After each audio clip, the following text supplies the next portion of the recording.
Welcome back to my mental health and crime channel. My name is Huda London. I'm a licensed cognitive behavior therapist and a licensed mental health counselor. This is for entertainment purpose only. I like to talk about the case of Nicola Bulley, a 45-year-old mother who was reported missing on the 27th of January at 5:15. That was when she was last seen near the River Tor Part. Although the posters, especially the one on the tree near the bench and near the caravan park site and the opposite side of of Garston Road, they all say that Nicola missing from her home in Innscape, and Willow wasn't seen far away from there. So obviously the timelines have been tampered with. There's no CCTV footages that seem to be working in those areas for some reason.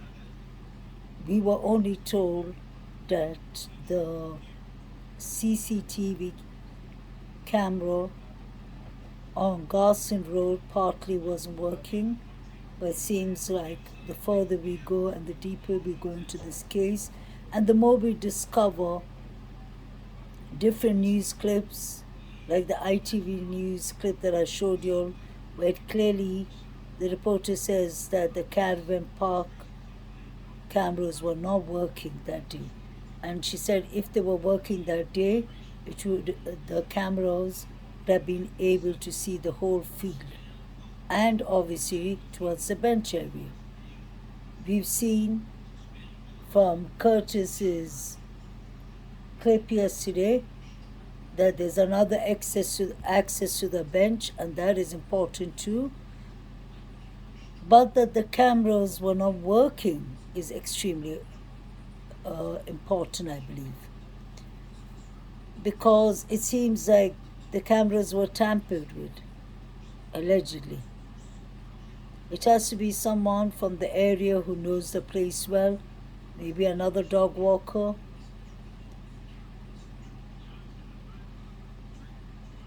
So this case has gone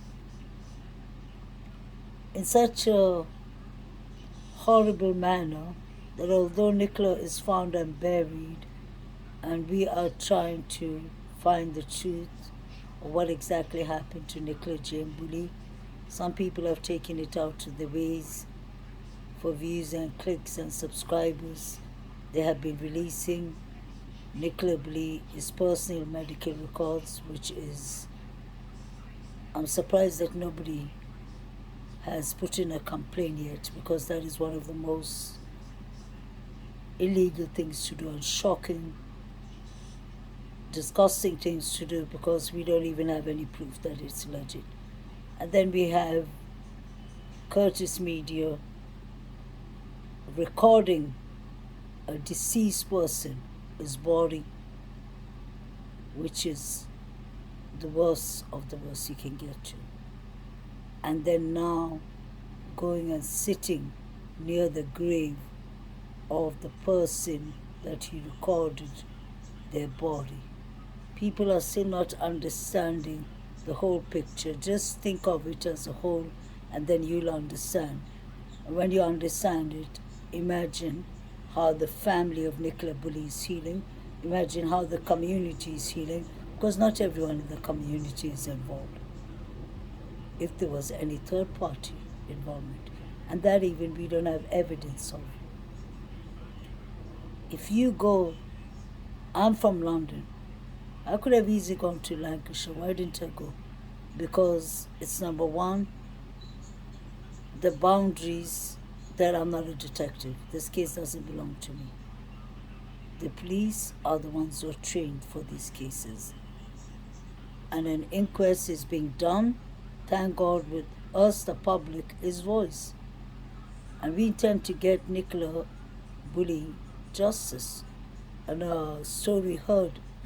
But if we start disrespecting Nicola Bulley ourselves and start recording her human remains, then we are no better than Curtis.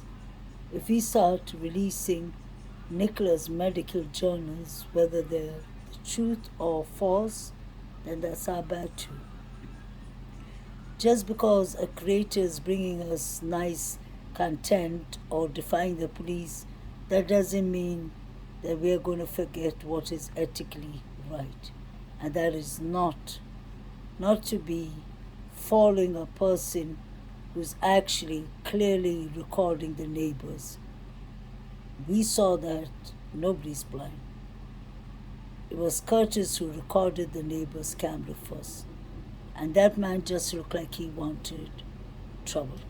So it went both ways. But when you know you are not invited in a town, in a certain village, why do you want to always make it, especially after you've recorded the person is deceased body, trigger warning. So all that comes under not only your personality and the way you're raised, all that comes about, do you want to acknowledge your mistake and move on? Because Curtis is an excellent creator. He creates beautiful, clear clips. I know there's a lot of things we wouldn't have got from. In this case, if it wasn't for Curtis, but that doesn't mean he has the right to be recording human deceased people. Sorry. That doesn't give him the right to be taking the law into his own hands.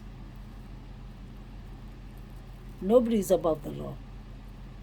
We clearly, saying that sentence, I just remembered, I'm sure my subscribers have heard of what is happening with Donald Trump he's going to be arrested under the federal law. And that is a subject for another day, because Donald Trump is Donald Trump. But I'm sure he's done a lot of good and a lot of bad for his country, a lot of destruction too. But he entertained us. He was funny. But basically what I'm coming back to is, if Donald Trump got arrested yesterday or got charged, and he's the ex-president, a former president, what makes us think it's okay to accept people like criminals like Curtis is behavior? Because you can't keep on being on the wrong side of the law. It doesn't work that way either.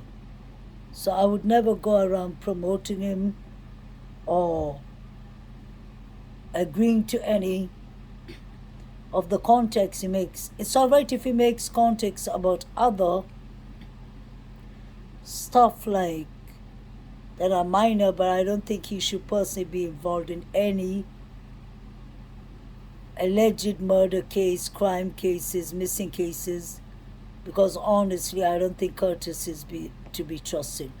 Because the first thing about working on a crime case, you have to be the detective with the skills. The second thing is confidential. You can't be recording for the public to see what he has found, because what he's found could actually be evidence. It's all right that he's helpful, but he should be a voluntary helper to the police, not the other way around. Let's be honest, I really love the fact that we have freedom of speech, but as YouTube creators, we have the responsibility to let law enforcement do their own job. If they're not doing a good job, don't worry. That's the reason there's an inquest, and we'll be waiting for 6 months. But then Curtis goes and sits in front of Nicola's grave, and we are supposed to accept that. He records this poor woman is deceased body. Some people say that wasn't Nicola. It doesn't matter. They told us that it was Nicola, so I will take it as it was Nicola. We have no reason to believe that it wouldn't be Nicola, because I don't think just to do an act like that will cost them, it'll run their budget up a thousands of Ks. They're not going to do that for you or for me or for anyone. So I don't think that part was, yes, it was Nicola. But I personally believe Nicola was put back on that location. It was a decoy, but whatever reason the police was smiling or not smiling that people are talking about, I've seen that picture from day one, and I've never showed it because it's about the respect of not only the police, it's the respect of actually those men who are trying to pull up Nicola. So we shouldn't be even entertaining that because those policemen were there to pull her up. They could have been laughing on something totally different. Maybe he said, my son did this yesterday and he's in hospital because of that. He could have just cracked a joke. We are human beings just like the police are human beings. They could have been cracking a joke about something totally different, because I don't think that the police are so empathyless to be laughing at a woman who's been put in a river or fell in a river. They would never do that. As a mental health therapist, I know that. Because all those lines of branch, anyone who works in the medical business, teachers even would know that, nurses. There's certain things that you do for a living, not because you're a policeman or because you're a therapist or because you're a nurse or because you're a doctor. There's something that comes with the job. And I'm sure most of them took their education like me, even police officers, because they enjoy what they're doing and they believe that they're bringing benefits to the outer society. It's not everybody you can satisfy. I'm sure out of 100%, 70% can say I got some benefit, even 30% can say out of a topic I didn't find any benefits out of that. I've heard that before and that's not logic or whatsoever. But we can agree to disagree in a civilized manner. But when we go to the stage as YouTube creators, after we breach the boundary and face the Lancashire law by recording this nasty behavior of recording Nicola Bulley's deceased body, that is unacceptable. Because we want to work in cases to find out what happened to the person. We want justice for the person. But that doesn't mean it's our case. It doesn't mean that we are the trained law enforcement. It doesn't mean that we are, even if we have former background, we are still not the law enforcement that are in charge of the case. And I think that, what's his name, Curtis has been defying law and center for a long time. And that's all right. Let him defy them, because they would eventually know what to do with him. And they always do. But going and defying Nicola's parents, that's the reason I keep on asking, is Curtis involved with contact, like having contact with Paul? It's a fair question to ask, because he bumps into Paul, like I said in my previous clip. And guess what? He says, hello, mate, or hello, and he says hello, and no consequences. Paul knows that's Curtis. Paul knows that is the same Curtis Media that recorded his partner for 12 years, the mother of his children, who had no respect. That is the worst thing you can do to a human being, because the person is no longer here to defend themselves. The person's voice is gone. The person is dead. Haven't you heard Curtis treat the dead with respect? You're sitting there saying, Nicola, what should we do? What do you think we should do? Give us a sign here. Should we bring, actually he had the audacity to say, shall we bring a psychic here? And the psychic can tell us what energies they get. Did he forget that this is not even Nicola Bulley's private cemetery? This is a public cemetery for many people who are mourning their loved ones and lost ones. He was standing, going around and reading out the headstones. Oh, it's a 7-year-old weak baby. Oh, it's a 24-year-old woman. What is wrong with the man? Just like the neighbor asked him. He said, have you been to school? I don't mean that part about the school. But even when you go to school as a kid, they teach you, no, learn to share your toys with the others. Or no, now you've been rude, say sorry to so-and-so. We've been taught from young. You can't just go recording people's windows and their dash cam footages or their doorbell footages. It's like I wouldn't have had that in my blood to even go to Lancashire and record it. They have their own things. What's there to go and record? Research. Do your research. Online, mainstream news channels. I don't believe it's in anyone's best interest to go there. I respect the ones who went there silently without any noise, and that is respectful. They're learning a presentation or doing something there. That's the way you're supposed to do. You're not supposed to go there like Curtis and start recording bodies or all. That's literally defying the police.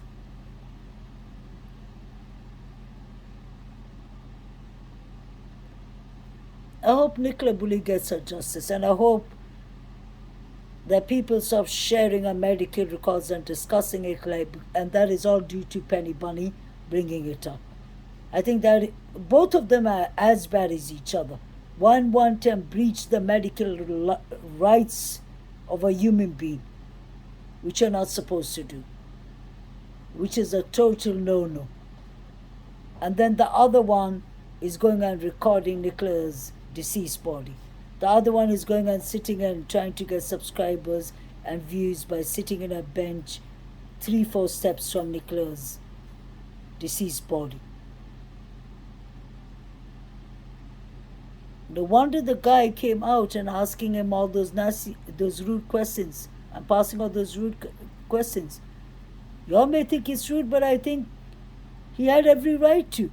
Because imagine, I think if that was me, I would have had a fit. Don't come and record. In London, we don't do that. That's a total no-no. Unless you want beef. In London, everyone sticks to the corner. We have that discipline automatically. Stick to your block, I stick to mine. But you come to my block and start recording with your nonsense outside. I don't think the police will deal with you in London. The police will deal with you after the neighborhood has dealt with you. That's why it's a law. It's not written in our law books in London, but we know that. I'm sure New York and big cities are like that. Everyone knows that. Stay in your lane. Go to your work, do your things. And if you love true crime, go become a private detective. But do not do this on your behalf, Curtis, trying to use Nicola Bulley for your clicks and baits. I refuse that. And every time you breach your rights, Penny Bunny and Curtis, I'm there for you. I never turn against any creator in my life. And that's not my business. But I take certain cases really, really personal. Every victim, but especially Nicola Bulley, Summer Wells, Orrin and Olsen, cases that have become like our families. Don't do that. And not only that, I don't care what religion the deceased person had, do not go recording a dead person. That's a total no-no. Let them rest in peace. If you're such a big help, Curtis, go find other means to help. Go do your research behind them. Do it in the backgrounds. And stop trespassing abandoned farms. They're not abandoned. You could see the cows in a trail eating. That is literally, guys, we have to understand. The more we are saying that we're against this kind of behavior, but yet we are watching him and subscribing. And he thinks that is fine and that's all right. And they're actually parents, families of loved ones who have not invited us in their cases. We have invited ourselves, and then we're doing more damage than good. And that's not right. That's absolutely not right. I had a couple of questions that I really wanted to discuss with you. Or should I call it honestly, I don't like using the word red flags, but I'll call it my red flags that really stand out for me in this case, allegedly. And this is my opinion only. I'll go by numbers. I won't go in the right order, but the main thing is I will go one by one. The first thing that stood out to me was when I saw Paul is interview. At once I knew something happened. This is my personal opinion only. The more I heard him, I thought to myself at the start, maybe Stop. You're supposed to be a counselor. Don't judge him. Therapy is about non-judgmental. I rewinded it again. I listened, and then I thought to myself, he has no empathy. He shows no empathy. Rewind it back. I sat. I made myself a cup of coffee. I listened. I took out a pen and paper. I put away the pen and paper. I don't like writing notes because I do it in my living. So I thought, just listen to it. I tried to look at it in his way. But it always things were not making sense to me. The minute I saw him giggling when he kept on saying it was like a dream, the reporter in that interview, the first interview, had to remind him twice. Yeah, but there's hope, isn't there? I was like, yeah, of course there's hope. But it's like every way we take, we come to a brick wall. And then he says it's actually vanished through thin air. That's the time I knew Paul needs to be further investigated. But then I continued watching the case, and then I met Emma White. And then I understood something more is going on here. Something has definitely happened. That is no accident. I listened to the timelines, 9:15. I thought to myself, okay, that seems to be about right. Nicola was seen at 9:15. I remember watching all the clips. All the clips even said 9:15, so it didn't strike me much. When 3-4 days passed, that's the time I thought to myself, Nicola ain't gonna be found. And I swear, before Peter Folding came in, I thought, no, this seems like a decoy. It doesn't look right. That's all I kept on thinking. But I still gave it a chance. Then I heard Paul's interview, the second interview, and that's where all the red flags came up to me. I didn't even have to watch the interview twice. I know it by my head. It's like, the Trezell and Jacqueline interview. Like, it was so full of nonsense that you can't stop but remembering that interview. For me, at least. At times I will be doing something and I'll just remember, I'll be doing something and I'll remember Trezelle's voice in the background saying, I just went out to get wood. And Jacqueline say, oh yeah, we tried. And the way they were standing with their hands crossed on the waist. Then it was like the defense mode. And then I continued watching Paul. But the more I saw Paul reminded me of, I don't know if many of you I'm sure you'll have most heard of the case of Suzanne Morphew. Paul allegedly reminds me of Suzanne Morphew's case. Suzanne would be more like Nicola to me, because Suzanne was a beloved human being according to her friends and family. And it was sad because I just remember Suzanne Morphew and Barry Morphew moved from Indiana to Colorado. So it's more like Nicola moving from Essex to London. And the reason I remember Barry Morphew's, I never forget when Barry first came out with recording himself on Facebook. Do you remember when he said, Suzanne, if you can hear me, the girls need you, we need you, please come home, baby, anything you need, we can sort it out. And I was thinking, Barry did something. I knew Suzanne is gone. And then the police messed with the evidence. So it reminds me of the Nicola Bulley case. If you all haven't ever heard of the Barry Morphew, Morphew, Barry Morphew and Suzanne, missing Suzanne Morphew. And then it reminded me a lot about this case because Nicola is 45 and Suzanne is 49. And Nicola has 2 daughters and Suzanne has 2 daughters. Actually, I'll do one about them because I always think about what happened to Suzanne. Barry, if you all do not know what story, was arrested for, I believe, 11 months. And it was such a strange story because not Nicola, Suzanne thought that Barry Murphy was messing around with her, so she got a spy pen from a friend, like a James Bond movie, and the spy pen was recording everything. But actually, it recorded Nicola having, not Nicola, sorry, Suzanne Murphy having an affair with a ex-boyfriend from high school that she and Barry Murphy went in the same school with. So you could imagine there was a lot of anger, jealousy. I believe that was the motive. Money was the motive. And again, the Murphy story reminds me of Paul Ansel and Nicola Bulley. It was money, allegedly affairs.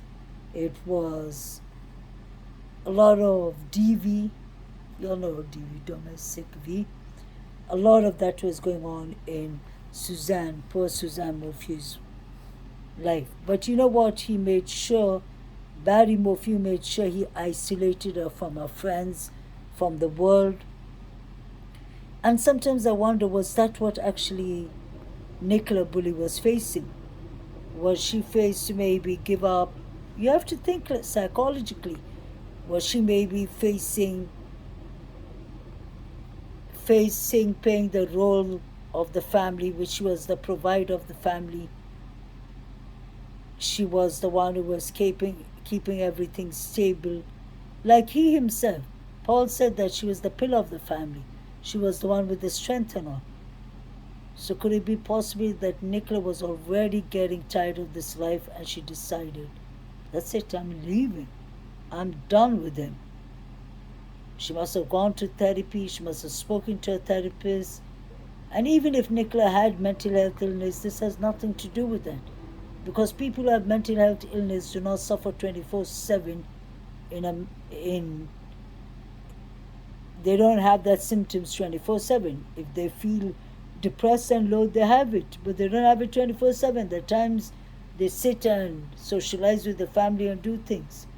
So I don't think it was anything about mental health that triggered Nicola to go and just jump and off herself. No. That was all excuses to make Nicola look like she was unstable. And that's why I believe the game started on the 10th of January. Nicola could have been getting symptoms. If she felt any symptoms, she could have been getting symptoms of, you never know. We watch enough true crimes. Maybe she has been poisoned. It's not far-fetched. Better than Freemasons and crap that we hear of from some channels like Pennies. Why don't people actually think of, you know what they always say, the simplest way is always the real way, is usually the truth. This was a case of, I believe, DV. Because pay attention to what the police said. On the 10th of January, a welfare check was called on Nicola's house. The ambulance, the medical team, I've even heard the mental health team. It doesn't matter, we all are the medical health team. The medical health team, the police, all came to the scene and the welfare. But nobody got arrested at this time. At this incident. What do they mean by that? Were they used to arresting either Paul or Nicola in other incidents? It has to be. So what was actually really going on? Was Nicola made to look bad? Let's not forget what our father said. He said Nicola was doing well when he saw her last. Nicola was just finished a mortgage deal. She just closed a mortgage deal, and that's what I wondered too. Could this be work-related? Could this have something with a mortgage deal to do? Anything is possible. But we all most of us agree that this is a third-party scenario. So that's good at least. We can have different theories about it. But then the question will come, what is the motive? That is very important to think. And I would say money is definitely a motive. A broken relationship and affairs could be the second motive. Somebody maybe not wanting to let go, and the other one tired of the other person. Maybe Nicola was fed up of maybe domestic V, and she decided, I'm taking my children, I'm going, that's it. Maybe her friends and family were pushing her to stay and saying, it's going to be better, sweetheart, it's going to be better tomorrow. And it didn't turn out to be that way. Somebody knew that Nicola was going on that walk that morning. That will be the last walk that she's ever made. Or was maybe 26 January the last walk Nicola made? Maybe she didn't live to the 27th. Don't ever forget, Giselle and Jacqueline was giving us wrong timelines. Dawn and Candice are still giving us the wrong timelines, and now it's 2 years. So what do you all think? Did you all actually hear, what's his name? What's this guy's name? Curtis. Did you all hear Curtis? Talking so well about, what's his name? Paul. He's saying, guys, when he was sitting near the graveside, he has the nerve and audacity to be sitting in front of Nicola's graveside and talking about Paul or accusing someone or defending someone. Who are you, law enforcement? How do you know that Paul is not guilty? You bumped into Paul, Curtis, and said, hello, Paul. Hello, and he looked at you and he said, hello back. Do you go and have a cup of tea in his house? What is going on with Curtis? How come law enforcement let you back in so quickly? Although your bail time was done, I know you usually when it comes to antisocial personality, antisocial behavior, they make sure that they extend the period, especially in an important case and invest like this. Something very dodgy is going on here. I believe the psychic, Curtis, and Paul know each other. Don't know how, I don't know who, I don't know where, but I'm seeing things. I'm observing things, and what a coincidence. Curtis appears, the police appears. Curtis disappears, the police disappears. There's a lot of hints out there if you follow. Now Curtis is trying to tell us Paul is innocent. He dragged Nicola's name down the mud, recording Nicola, disrespecting her mother and father and her children. What kind of YouTube creators do we have here? Breaching medical records, attacking families. How dare does he go into a church and then go into the backyard and start recording people? I swear, I really hope that the families of the people buried in the grave start reacting. I'm not an evil person, but I really hope that. If my family or my sister, anyone, God forbid, was lying in one of those graves, oh my God, I would have even brought the Prime Minister Rishi Sunak out of his office, I promise you. The most disrespect is going on, and the people in the community are begging him to stop. Are they scared of you, Curtis? What do you think? And let's not forget that police officer told him before, imagine if I come to your house and start recording your missus. Many people thought those recordings were, the scripts were funny, but honestly I was listening and I was really disgusted. I was thinking, how low are you for them to be explaining to you what is right or wrong? Even a child knows not to record a deceased body. And then there are people still standing up for him. I will never back on the truth. Doesn't matter. Never back down for the truth. You're supposed to stand for what is right. And this one, I'm standing with the police. I'm standing with everyone. Everyone in the UK was upset when they saw it on the news channels. What a shame. What a disaster. Anyway, guys, that is the case of Nicola Jane Bulley. The inquest is on the way. Yeah, I was talking about the red flags. of Mr. Paul Ansell's second interview, those ones were a lot if you all paid attention to it. To start with, he was sitting so comfortable at the start. Some questions got him a bit into a lot of anxiety. He was very anxious. He was rubbing his palms on his thighs. He was soothing himself.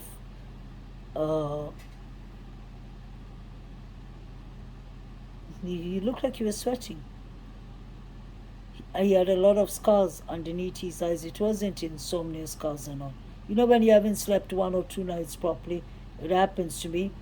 It comes out to my face. It wasn't like that before when I was younger, but now it shows in my face. But his wasn't. And believe me, he's around my age. His wasn't that kind of insomnia underlining medical situations. Besides, obviously, one that was easy to see is the anxiety, because it is part of mental health. His anxiety was running up and down. But then thyroids can bring anxiety too, and he looks like he has thyroids. Or got thyroids, I don't know. Just observation, I guess. Could be a wrong one, but no, thyroids doesn't hide like that. So maybe that is even... And obviously, it must be stressing him that Nicola's missing. The children have lost their mother, all that. It was only 10 days in the search. But then you expect him to have more empathy and be crying, or his eyes being red, or trying to give as much as details and information he can. You'd expect him to give more information and details that he could. And it's very strange that he has to be reminded by the reporters in both the interviews that there is hope. How could you forget hope?